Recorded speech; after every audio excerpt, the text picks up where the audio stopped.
எல்லாருமே ஆசிரியர் பெருமக்களோ மாணவர்களோ மனிதர்களாக இருக்கக்கூடிய எல்லாருமே நாற்காலியை விரும்புபவர்கள், நாற்காலிக்காக சண்டை போடுபவர்கள். எல்லா மனிதர்களுமே நாற்காலியை விரும்புபவர்கள், நாற்காலிக்காக சண்டை போடுபவர்கள். விசித்திரம் என்னவென்றால், நாற்காலிகளே சண்டை போட்டுக் கொண்டது யாருக்காக என்றால் பெருந்தலைவர் காமராசருக்காக நாற்காலிகளை சண்டை போட்டுக் கொண்டது. வரலாறு இப்படித்தான் பதிவாகி இருக்கிறது. பிரதமர் நாற்காலி என் மீது அமர மாட்டாரா என்று போட்டி போட்டுக் கொண்டது.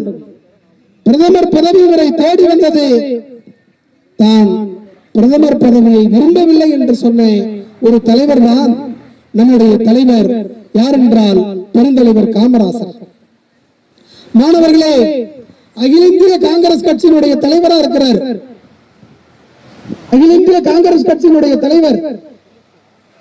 வடநாட்டில் கூட்டம் நடக்குது, காங்கிரஸ் கட்சியினுடைய மாநாடு நடக்குது. அந்த மாநாட்டில் தமிழில் பேசிய பச்சை தமிழன் என்றால் பெருந்தலைவர் காமராசரை தான் சாரும்.